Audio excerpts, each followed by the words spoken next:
Hello students, आज हम जानेंगे आर्टिफिशियल सैटेलाइट्स के बारे में। जैसे कि आपको पता होगा, अर्थ की एक नेचुरल सैटेलाइट है मून।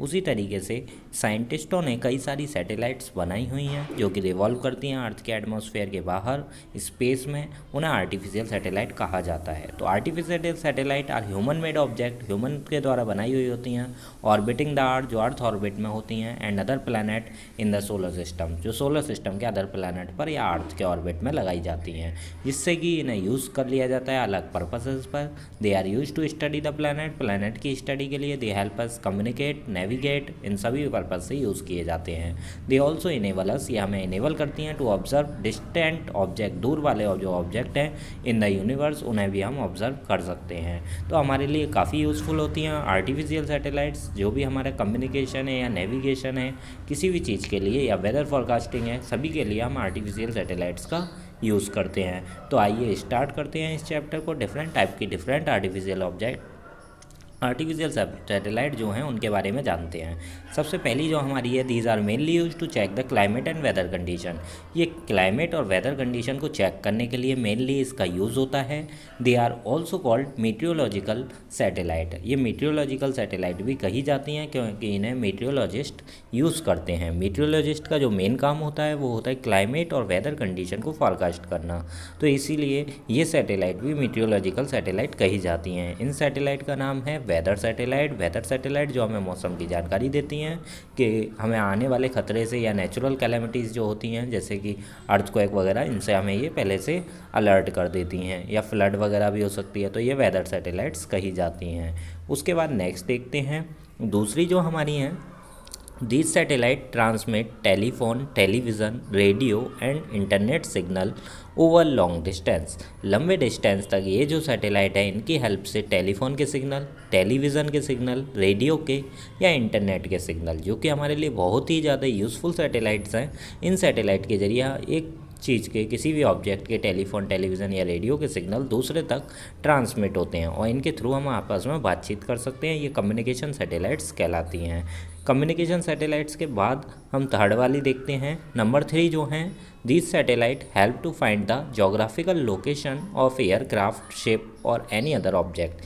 ये जोग्राफिकल लोकेशन बताती हैं किसी एयरक्राफ्ट की या किसी शिप की। ये नेविगेशन सैटेलाइट होती हैं जो नेविगेट करने में हेल्प करती हैं। इनकी मदद से हम किसी शिप वगैरह को या एयरक्राफ्ट को लोकेशन उसके आइडेंटिफाई कर सकते हैं।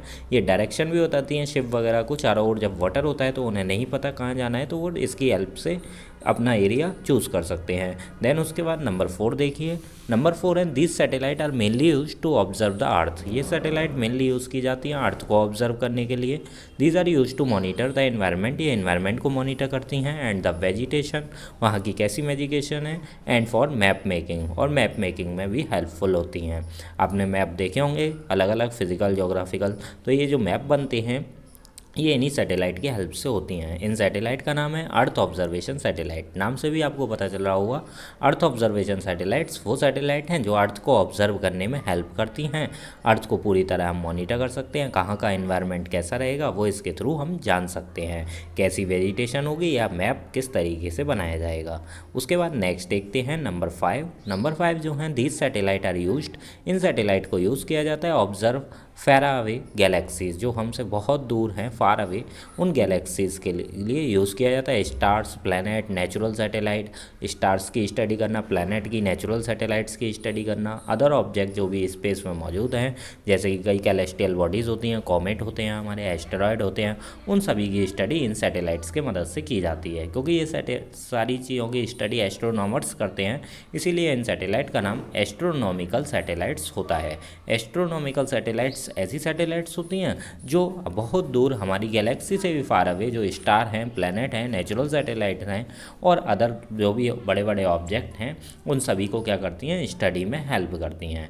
तो ये हमारे लिए बहुत ज़रूरी हैं। एस्ट्रोनॉमिकल सैटेलाइट से हम अलग अलग नई चीज़ें स्टार्स और प्लैनेट के बारे में जानते हैं, और हम ये भी सर्च कर सकते हैं कहाँ पर जीवन है, जैसे कि मार्स वगैरह पर इनकी रिसर्च चल रही है, जिससे कि वहाँ वाटर अवेलेबल है या नहीं है, और हम आने वाले सालों में वहाँ तक भी पहुँच सकते हैं। देन उसके बाद हमारी लास्ट देखते हैं, नंबर लास्ट जो हैं वो है bio satellite. Bio satellite this satellite are design to carry living organism. इन्हें इस तरीके से डिज़ाइन किया जाता है कि ये लिविंग ऑर्गेनिज्म को ले जा सकें इनटू स्पेस में for experimental purpose. Experimental purpose के लिए वैसे तो सारी सैटेलाइट्स वगैरह हैं, फिर भी ह्यूमन बीइंग को अगर स्पेस में ले जाना हो तो इन सैटेलाइट्स का यूज़ किया जाता है। इन्हें बायो सैटेलाइट्स कहा जाता है, जिनमें कि लिविंग बीइंग बैठ कर उसमें आसानी से स्पेस में जा सकते हैं, तो इन्हें कहते हैं बायो सैटेलाइट्स आपको आ गया होगा। उसके बाद एक फुल फॉर्म आपको दे रखी है ISS की, द इंटरनेशनल स्पेस स्टेशन। ये लार्जेस्ट हैबिटेबल आर्टिफिशियल सैटेलाइट है, करेंटली ऑर्बिटिंग अर्थ, जो अर्थ के ऑर्बिट लगा रही है।